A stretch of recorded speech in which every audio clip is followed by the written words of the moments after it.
Hello and welcome back to On the Brink. I'm Nick Carter. Today we're sitting down with Wyoming State Senator Chris Rothfuss, who is the minority floor leader in the Wyoming Senate. He's also the co-chair of the Blockchain Select Committee and is one of the individuals most responsible for Wyoming's push into digital asset legislation. As a state, they've been at the absolute forefront of the industry. They've passed 30 distinct pieces of legislation pertaining to blockchain and digital assets. We dig into a few of those today, as well as their general strategy, what motivates Chris and his colleagues, and how they contrast their regulatory approach with that of federal government, for instance.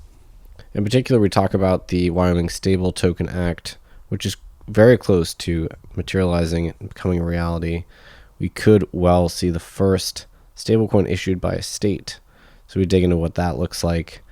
We also talk about the future of the SPDI, now that the Federal Reserve has made it clear that it would deny master accounts to state-chartered crypto banks, and what the path forward is there.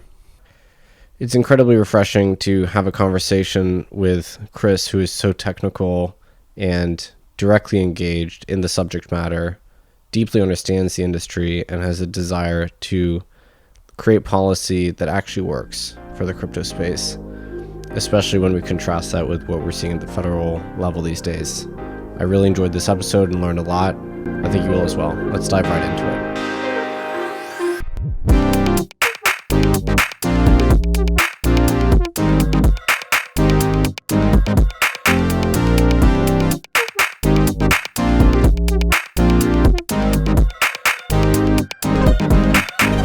Today, very excited to be sitting down with Senator Chris Rothfuss from Wyoming, who is the minority leader in the Wyoming Senate. We've said so much about Wyoming on this podcast, but we've never had someone in the political chamber in Wyoming on the show. There's so much to talk about. Senator Rothfuss, thank you so much for joining us today. Well, thanks so much for having me. I look forward to the discussion, and I'm happy to kind of get the word out about what we've been doing in Wyoming with regard to blockchain and Web3. So you sit on the select committee, the blockchain select committee in Wyoming, is that right? Or you chair the select committee? I'm one of the co-chairs of the select committee, and we started as a task force about 5 years ago, and then formalized it to a select committee. I co-chair it with Representative Cyrus Western. So you've had a really interesting career both in politics and before. So tell us a little bit about your prior career before making the leap into being a senator in Wyoming.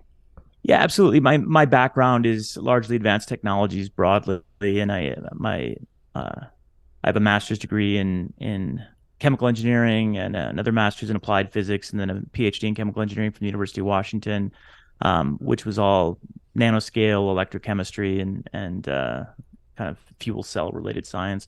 Then I spent 3 years at the U.S. Department of State in the Office of Space and Advanced Technologies, working largely on nanotechnology, foreign policy, but also space policy and other related advanced technology issues.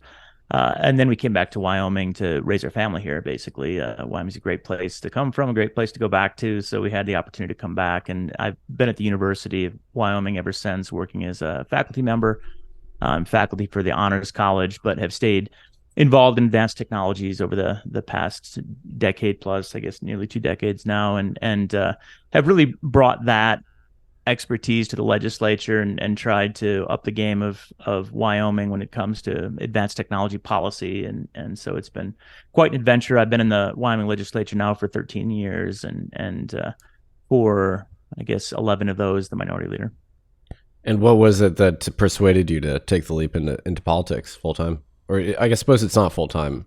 It feels like it. It's technically a citizens legislature, which means it's supposed to be part time, but it never feels like part time. It always feels like as much time as I possibly have available, which is all right. As far as the motivation, really, I do feel a strong need to kind of give back to the community and provide service. This is a great way to do that. Give back to the state where I grew up, and it was an opportunity that. My background, I've had a lot of policy background, a lot of science background, and particularly I spent a lot of time in the energy sector as a chemical engineer, and Wyoming has traditionally been an energy state, largely a hydrocarbon and minerals driven economy. So one of the things I really wanted to focus on was looking forward for the state. We rely right now on coal, oil, and gas for most of the income and revenue that pays for our schools, paves the roads, does everything we need to get done. And I think everybody understands that the future there is certainly constrained. So we have to find solutions for the state to maintain its viability and for us to keep offering a high quality of life. So you've been incredibly active on the topic of blockchain and digital assets. What was it that first piqued your interest? How did it even come on your radar in the first place? So I served as I said, advanced technology consultant for many years, and was working for a company out of the Pacific Northwest that was looking for innovative financial technologies.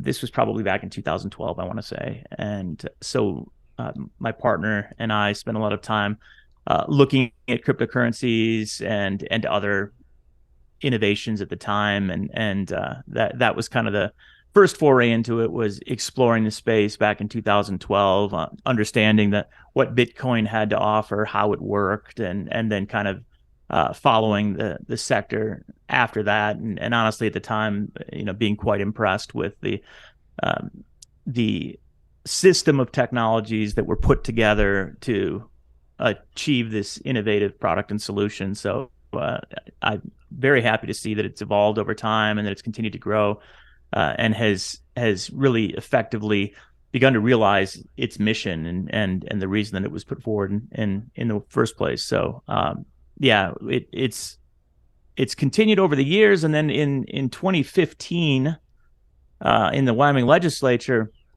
we had a little task force on digital innovation and digital information privacy. And that privacy task force was structured to just kind of revamp Wyoming's privacy laws. They were rubbish at the time, and we thought we should try and get into the 21st century with those privacy laws.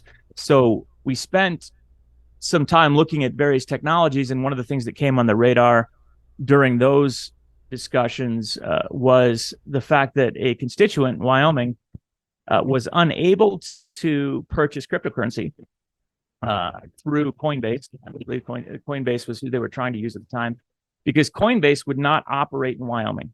And this came on the radar of a good friend of mine, Tyler Lindholm, former Representative Lindholm, who was on that committee with me. And Tyler and I started looking into it and kind of began to understand that we had limitations on our interpretation of the Money Transmitter Act, such that our division of banking believed that you simultaneously had to hold the value in fiat of the value in crypto that you were going to transact to be compliant with the law, which was just a total failure to understand how things worked. So we started looking around at what other states did, and what we came to quickly realize was that Wyoming was doing about as bad as you could when it came to cryptocurrency and digital asset law. But any state that was doing better was doing it by random luck. There was no state in the country that actually had a regulatory structure, had a legal framework. If you were doing the right thing, it was by luck. If you were doing the wrong thing, it was by luck. And so we saw a lot of opportunity back in 2015 to bring Wyoming into a leadership position. And Representative Lindholm was a strong advocate and crypto holder at the time, so he thought it was a great space to get into. And so he and I spent a lot of time trying to develop that ecosystem early on. Because I suppose the New York bit license was one of the first attempts to create kind of a specific crypto license at the state level, but that came later, right? It came just a little bit later, and we were just thrilled, right? When bit license came out, we were thrilled, because if New York was going to go exactly the wrong direction, it left an incredible opportunity for us to go the right direction and to really cultivate a financial technology sector and an innovation sector in the state of Wyoming. So yeah, honestly, I think their misstep was a big part in our storyline.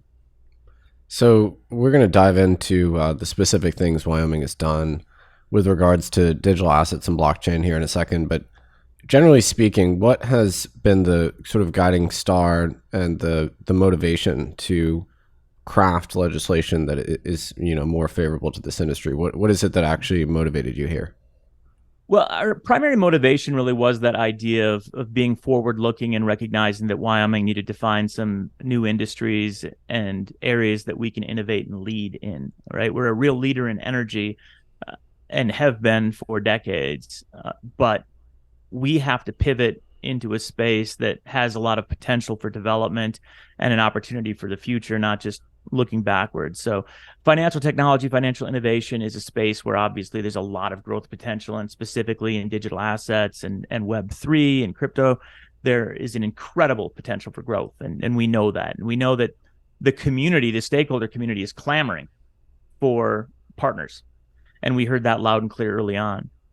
So we took on the philosophy of regulating to enable rather than regulating to restrict. In other words, building a regulatory structure that provided an incentive for entrepreneurship, innovation, and development of the digital asset space, where many other states and many other jurisdictions just looked at it with fear and tried to hold it back.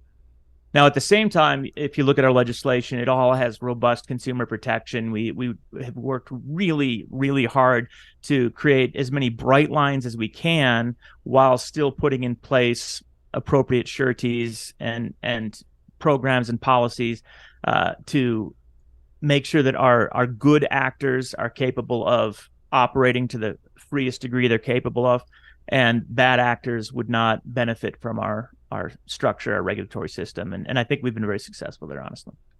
So at the federal level, we see, unfortunately, a fair amount of partisan divide on the topic of digital assets. Certainly, it seems to be the direction it's going.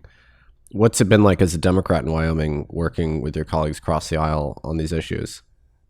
Well, on digital assets and crypto, it really doesn't necessarily break down well on party line. It breaks down more on the authoritarian versus libertarian line, as I see it. And Wyoming Democrats tend to be very libertarian in spirit, and Wyoming Republicans tend to be very libertarian in spirit, most of them. So we didn't have any problem from a partisanship standpoint. And the reality is we were way ahead of national politics anyway, right? They hadn't even figured out how to draw party lines or who was going to be on which side when we started engaging in this space. And I honestly wish they'd do a better job of looking to us and realizing that it's not necessarily as scary or partisan as it appears. We know that Senator Lummis, for example, is working well with Senator Gillibrand. That's a great union, bipartisan union at the federal level to bring forward positive regulatory structure, positive legislation, and appropriate way to govern at the federal level the digital asset space, similar to what we've done at the state level. So we know it can happen at the federal level, but I'm disappointed to see it taking on a little bit of a partisan light right now.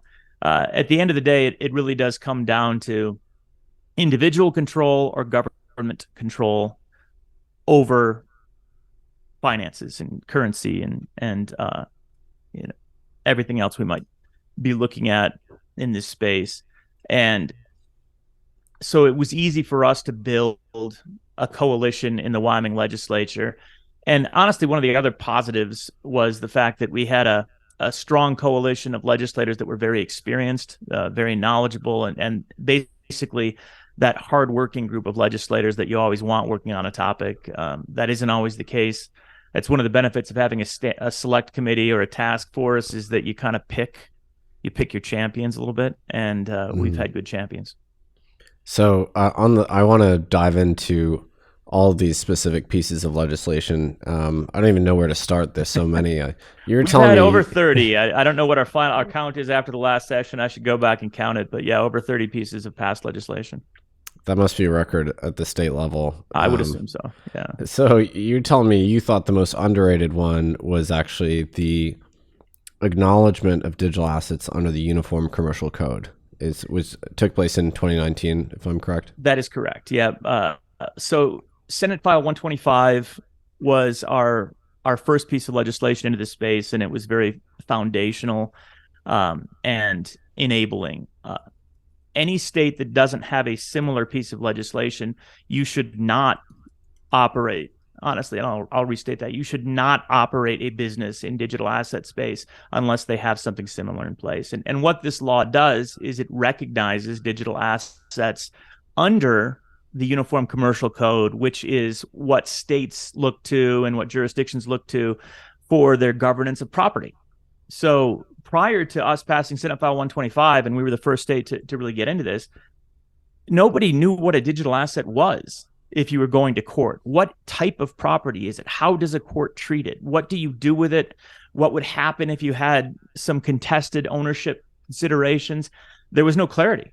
And so everything was a mystery if you're going into a court, and nothing is less useful if you're trying to have an entrepreneurial startup opportunity than going into a court with question marks, or going to an investor and saying, we've got a great idea that we think is legal. Those are not the words you want to say. So setting up that foundation through recognition and mapping, that's how we did it. We basically mapped the existing Uniform Commercial Code onto digital assets so that they were intangible property. And through a series of mappings, we provided an opportunity for lien cleansing and provided other clarity that would allow then any entity that's operating and domiciled in Wyoming to go to court with certainty that if they own the keys to the digital asset, they own the digital asset. And again, there's still fraud, there's still all sorts of other things that come into play, but we established it such that if you had control, you had ownership. And that was actually contrary to how the Uniform Law Commission was drafting at the time. And so we intentionally flew in the face of what the Uniform Law Commission was trying to get done, where they had an indirect control approach, more similar to securities. We took a look at that and basically rejected it. They sent angry letters to us and to all of the legislature, and we ended up passing our approach because it was honestly a lot better thought through, and we worked with stakeholders that were expert in the space and spent a lot of time on that legislation. And in the end, we passed it, and now it is the foundation of what the Uniform Law Commission has been building over the past few years. A lot of the same people that worked on our law and vetted our law worked with the Uniform Law Commission to restructure the Uniform Commercial Code such that it more appropriately handles digital assets. And really, when you look to other states that are adopting an appropriate framework for digital asset property rights, it's all based on Wyoming law, and it's all consistent with Wyoming law. So this is something that's been taken up elsewhere as well, following Wyoming's lead. Yes, absolutely. And other states, I think over the next couple of years, although there's some consternation about, and you'll hear about this in some nuanced discussions, which is largely fear, uncertainty, and doubt, that the Uniform Law Commission law that's being adopted by states is somehow an entree for CBDCs.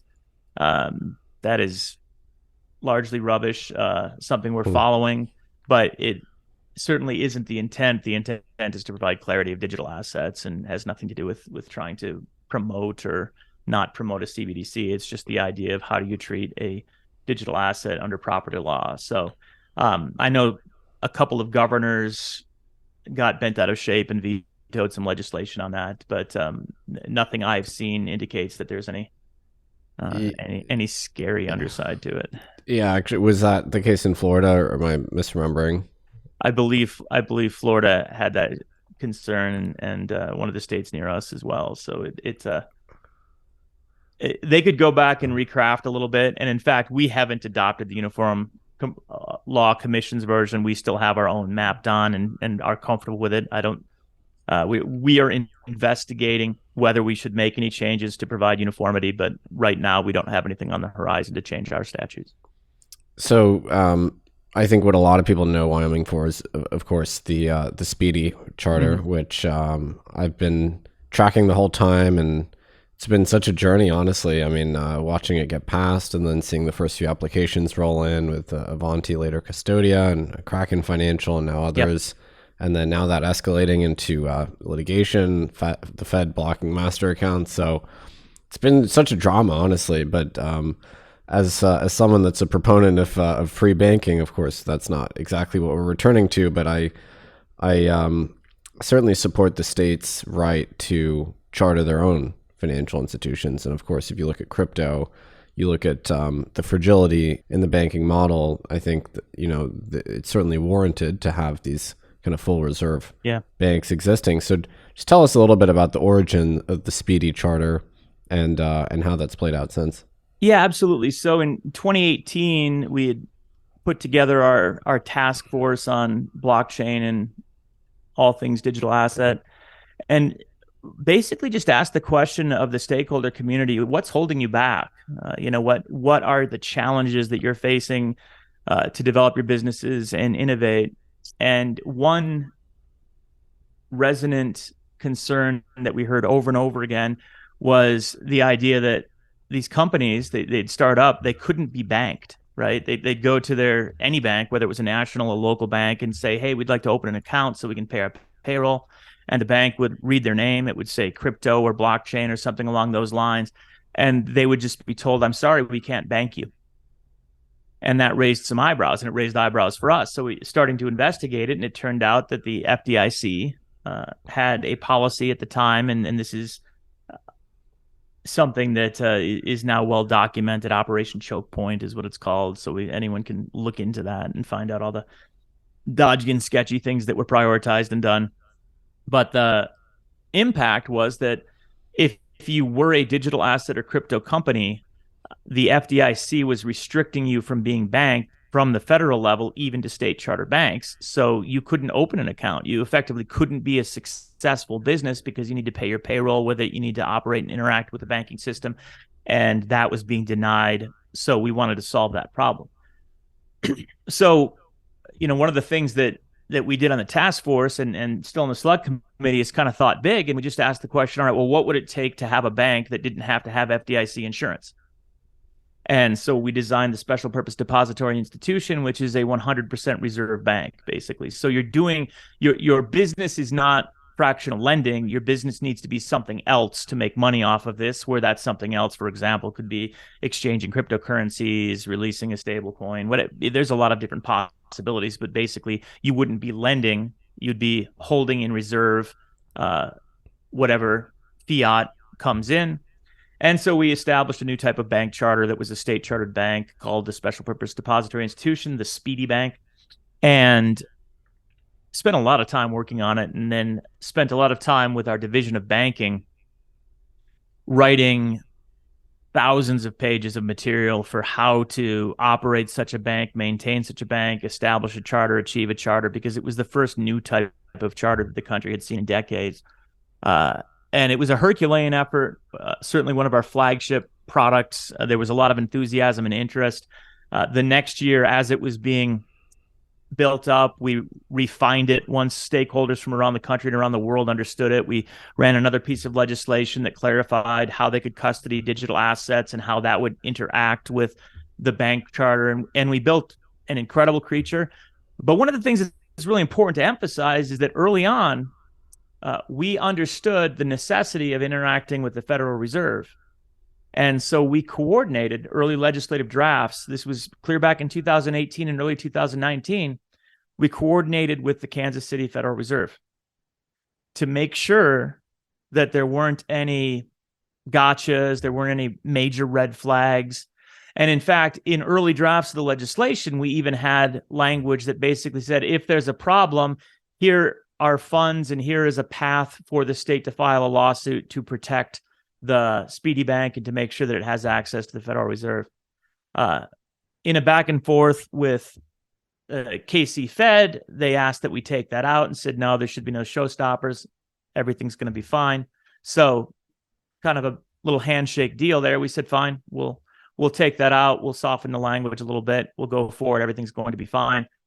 And, as you know, and anybody that's followed the SPDI banks is understanding, it was anything but fine. And everything has been working great, except for the fact that the Federal Reserve is unwilling to grant master accounts so that our state chartered banks, which are entitled to access to the Federal Reserve through the dual banking system, and a state chartered bank is entitled to operate in every state of the union through charters through their dual banking system.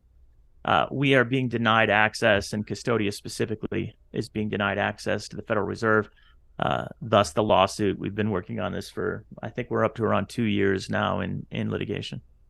I mean, it's absolutely remarkable to hear the genesis of the SPDI was the objective being Wyoming, in particular, victimized by Chokepoint 1.0.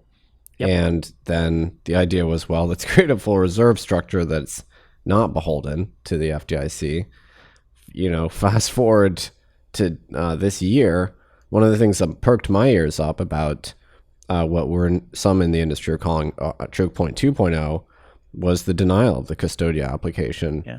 And then, of course, we saw these crypto-focused banks fragilized and then fail, I think in part due to, federal regulator activity. I would say is a portion of the responsibility there. Meanwhile, if Custodia had been in operation, they wouldn't have been exposed to those kinds of risks because they were a full reserve structure. Yep, absolutely. And that is, it's a tremendous irony that all of the concerns that have made headlines over the past, year and a half of fragility, of currencies, stable coins that went insolvent, everything that's made the headline that's being used as fuel against the digital asset space would have been prohibited in Wyoming if our structures had been allowed to operate. They would have been fully scrutinized by our division of banking. There would have been no question, for example, with FTX, if that were a speedy bank, the degree of oversight and auditing that would have been in place to ensure that they were appropriately managing and handling their funds would never have allowed that to get out of the gate. The banks would have been 100% reserve as speedy banks. So yeah, we basically anticipated the potential concerns, put in place a regulatory framework that would protect against that risk so that consumers could be made whole. And then the Federal Reserve said, no, I'm sorry, you can't do that. We apparently like the high risk system. It's what we live by.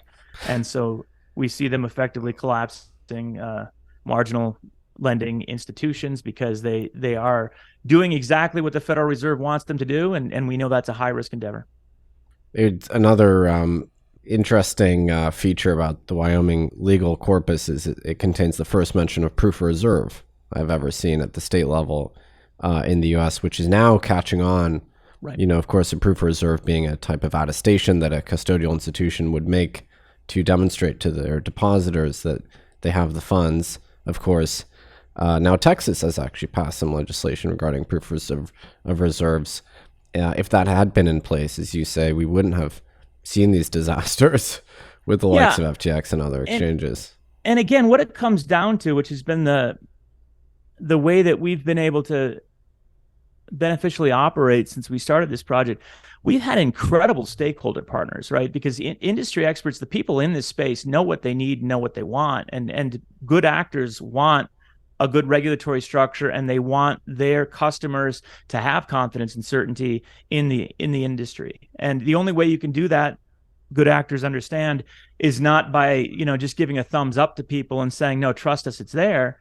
If you have a regulating entity like our division of banking that provides scrutiny and says, yes, there's an attestation, proof of reserves in place that meets our standard of audit, then customers can be confident. That's what everybody wants, and that's what we put in place as a response to industry. Not trying to regulate to restrict because we want to stop industry, but really shoulder to shoulder with industry, coming up with these policies that would promote transparency and promote innovation in this sector and enable the sector. So really, it's disheartening when at the federal level, the regulatory structure is strictly put in place, or seems to be strictly put in place at this point in time, to punish, right? To deal out punishment when you can find somebody who's broken a rule here or there.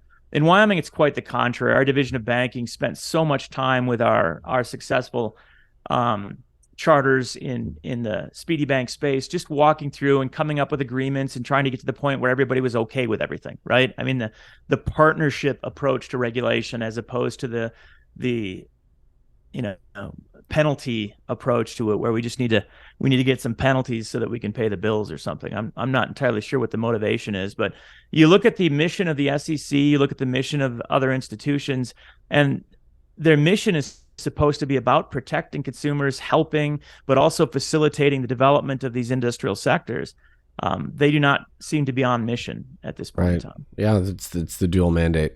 Yep. So one particularly interesting thing I found in January when I started to get really vocal about the banking crackdown on the crypto space was, I believe it was January 27th or thereabouts, the Federal Reserve issued this guidance, which was then entered into the Federal Register, saying, of course, I'm paraphrasing, something like, even for non-federally regulated banking institutions, they should be beholden to the Fed's standards. I might be garbling that a little bit. But so to me, that looks like the Fed trying to grow the scope of their power over not just federally chartered banks, but also state chartered. Is that something that you noticed as well? Yeah, absolutely. And again, therein lies the concern. The dual banking system is supposed to recognize the sovereignty of states to operate and to participate in the federal banking system. The mission of the Federal Reserve is to facilitate that. I mean, it's a facilitating entity when it's doing things right. It's not supposed to control. It's supposed to facilitate. It has, again, taken on an interesting mission that is, I think, largely recognized by many people, that they feel like they have a mission that is beyond scope. But we are confronted with this idea that somehow the Federal Reserve controls the states. Right, that's what we're up against. And the idea that that's the org chart, right? That's the hierarchy: federal government, Federal Reserve, and then below the Federal Reserve are the states. I don't think that was really how the Constitution was structured. I don't think that's how the org chart's supposed to be drawn. And so we're a little disconcerted in Wyoming that somehow we have to answer to the Federal Reserve. We obviously recognize U.S. governmental primacy in many areas, but this is one where specifically states' rights were called out, and we're being held back by a quasi-governmental entity that's overstepping its bounds. So status quo now, of course, Custodia suing. I think it's the Fed or possibly the KC Fed. I'm not entirely sure, but what do you make of the future for the Speedy, given everything that's happened? So the lawsuit's important, and I think the lawsuit, in a finding of facts, will hopefully prevail for Custodia. It is a strong case, and I think when you look at precedent and when you look at the role of the Federal Reserve, I hope that any federal judge is going to take a look at that. And we've got a good federal judge that's well respected, that's currently holding court on that. I hope they'll come down on the side of Custodia, and we'll see. But if that's not the case, then it's going to require litigation either by the state separately, which again the state of Wyoming made a motion to file and join with Custodia, not on behalf of Custodia, but in support of the state's interests specifically. So there might be more room for litigation there. I believe the judge did not accept that because the judge saw the state's regulatory structure as not in question. And therefore, I believe the judge excluded the state based on that reasoning. So one path would be potentially further litigation, but the other path is then legislation at the federal level, where this is certainly on Senator Lummis's radar. And if somehow we are being excluded, we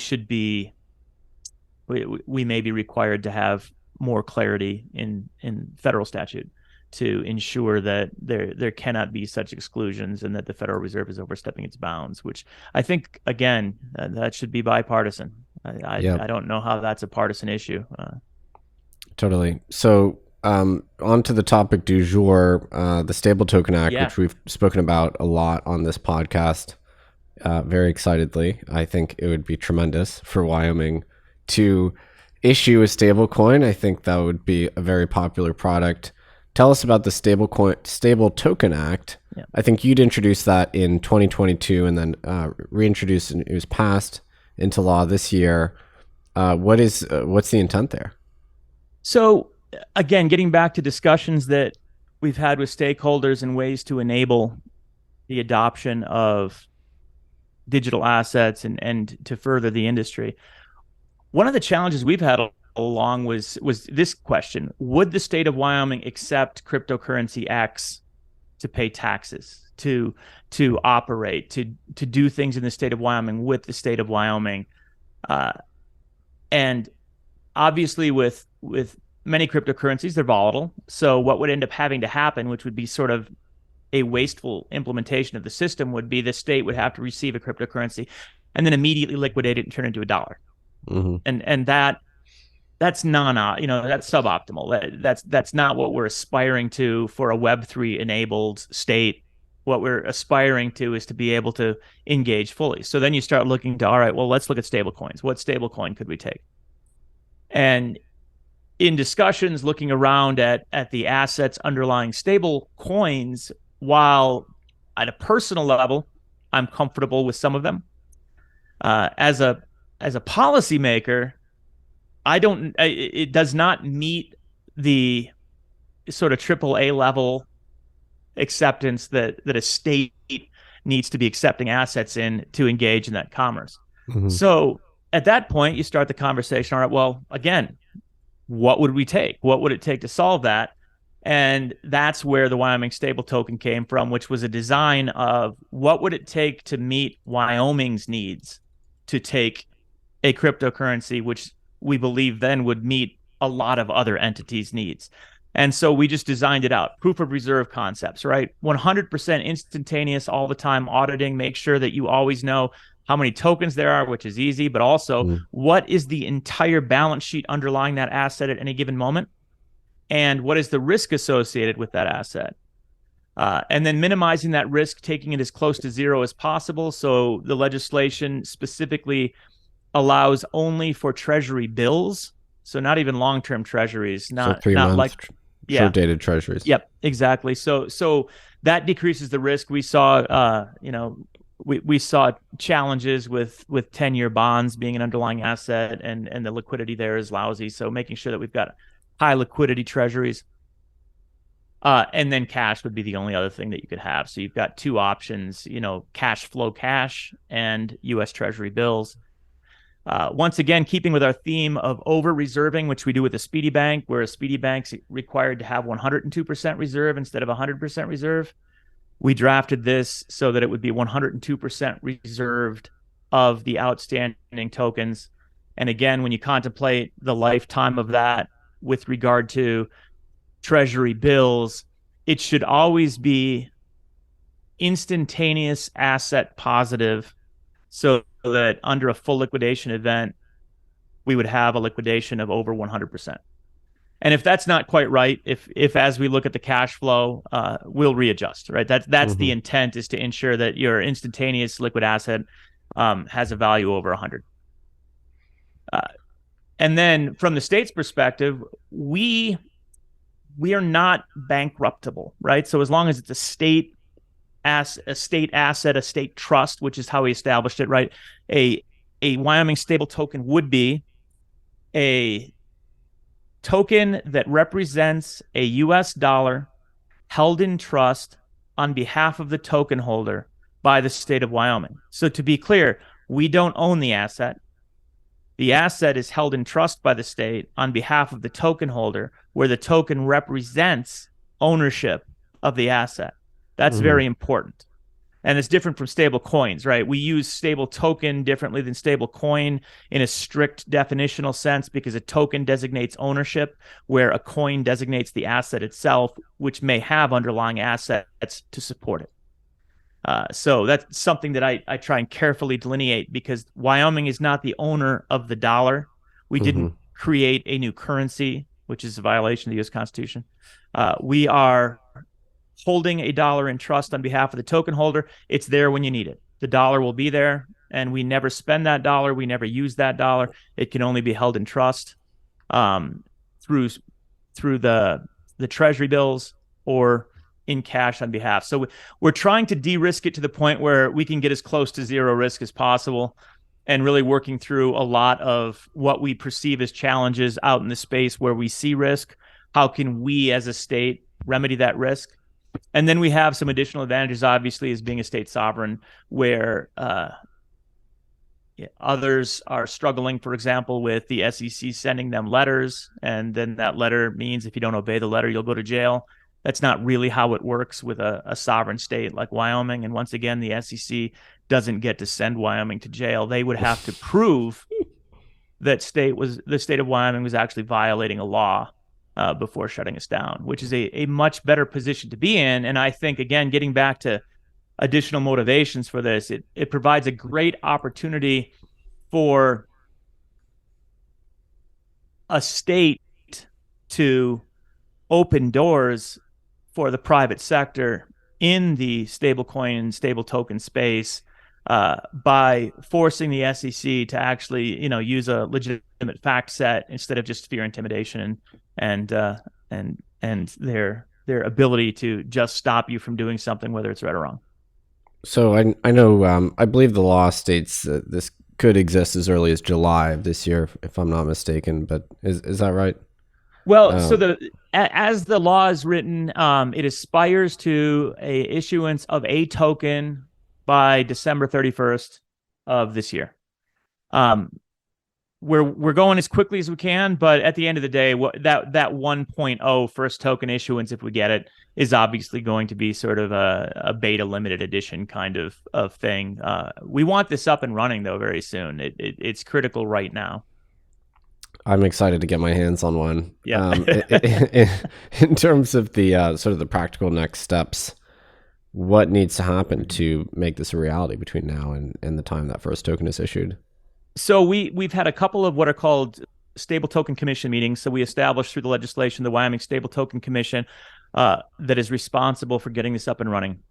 That commission, and this shows you how serious Wyoming takes digital assets, that commission is chaired by the governor. Governor Mark Gordon shows up and chairs that meeting.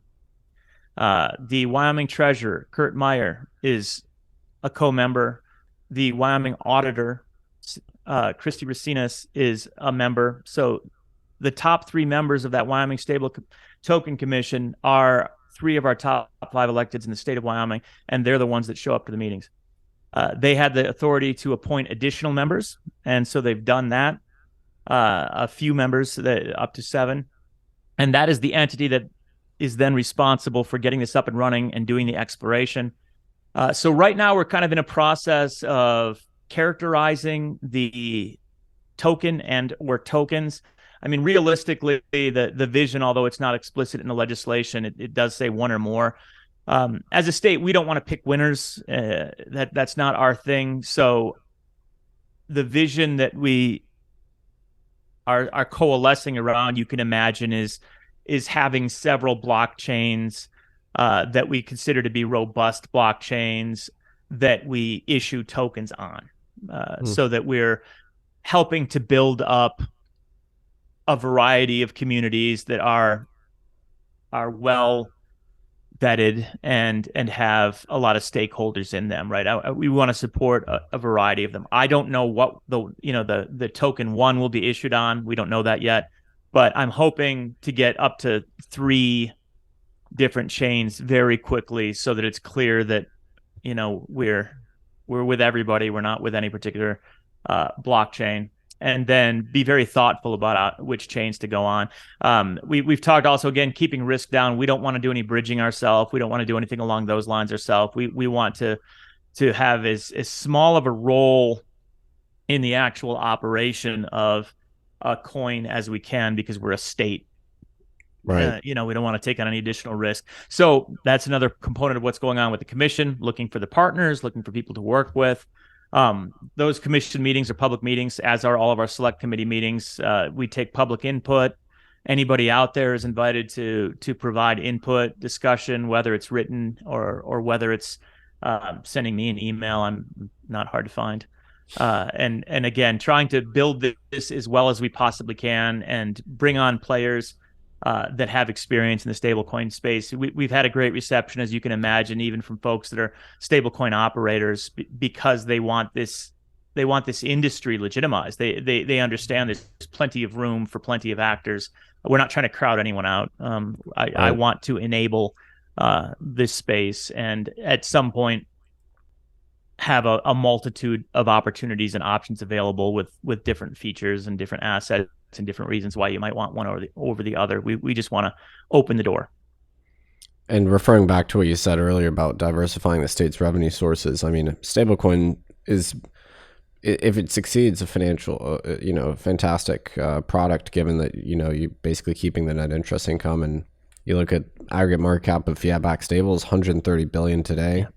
And interest rates at 5% for short bonds. I mean, that's potentially a great revenue source for the state of Wyoming. Yeah, absolutely. There's a tremendous upside, and clearly, this is structured to return $1 for every fiat dollar in under all circumstances. But as we're investing in those bills, and as you know, right now those rates are good. They're not always good, but it will always pay the bills for the operation of it, no question. And in times like right now, there would be significant revenue if we were holding a large market cap of Wyoming stable tokens. And the legislation is drafted that it all goes into our schools. So we have a permanent fund for schools, K-12 schools in Wyoming, and these dollars would go into that fund that generates revenue in perpetuity. So it's for the kids. That's better than lining the pockets of tether executives, I suppose. That is true. That is true. Yeah, nobody but kids' education gets richer off of this if it's successful. So one question I've been very curious about is, from a permissionlessness perspective, would this stable token resemble the sort of existing crop of tokens in terms of, would you have to be whitelisted to use it, or would it just simply be a token that would circulate freely on a public blockchain? Yeah, so that's a great question that is still under discussion, right? I have my inclination, which is, full fungibility, open, no requirements. That's the way I tend. I don't know that I'll win that. We'll see. And one of the things that got this legislation passed was the assurance that the executive branch would have the ability to work it through the commission and have their interests met. So the take home there is, I'm not sure, but having it be Wyoming rather than a state that tends towards reducing civil liberties, right? I think we're the right state to be doing this in, because there is a tremendous underlying libertarian spirit, a tremendous underlying respect for privacy rights. And I think a lot of concern over the lack of anonymity and basically all of the downside to what we see from a Federal Reserve CBDC. We don't want that. So that said, there might be some trade-offs with regard to KYC, AML, and the Bank Secrecy Act that we somehow have to comply with. So a lot of that's up in the air. And honestly, if anyone's listening that's an expert in this space and has any insight in terms of what they think needs to be done or has to be done, boy, that's an area where I'd like more input from a diverse group, because I want to keep to a minimum of what we're required to do to not get this thrown out by the feds. Mm-hmm. Now, most importantly, have you designed the logo for the stable token, and will it have a bison on it? It will have a bucking horse and rider, almost certainly. So that's the state of Wyoming is the bucking horse and rider. It's the University of Wyoming. It's all things.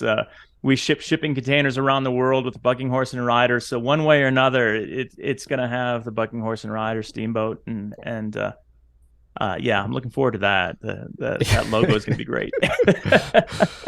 So you've been very generous with your time. I know you're extremely busy, but tremendously appreciate your input here.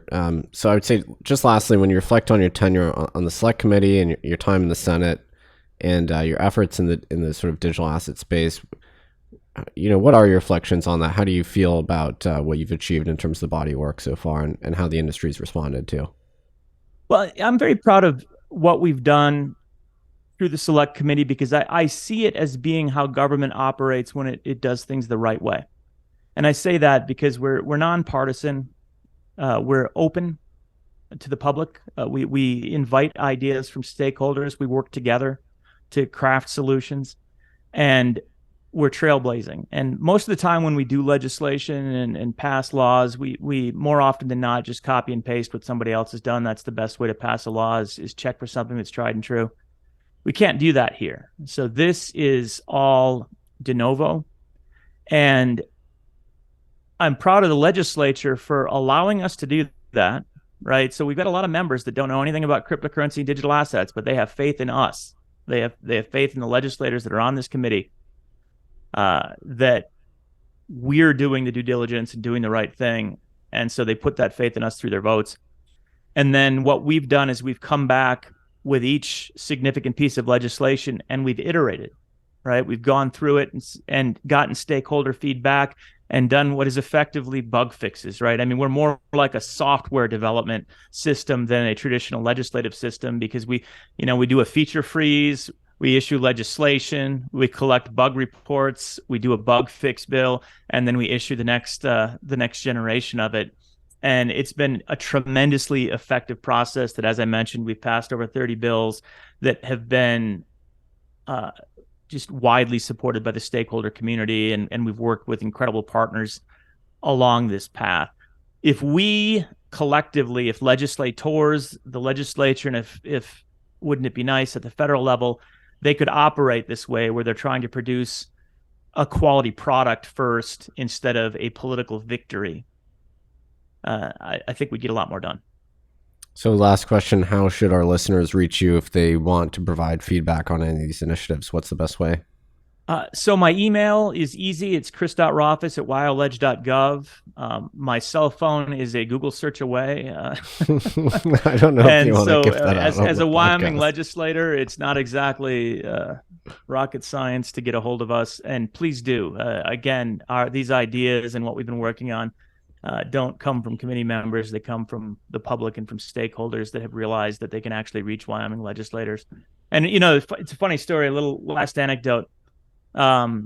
Christopher Allen, who's amazing. He was one of the co-authors of TLS, and he's just a crypto and all things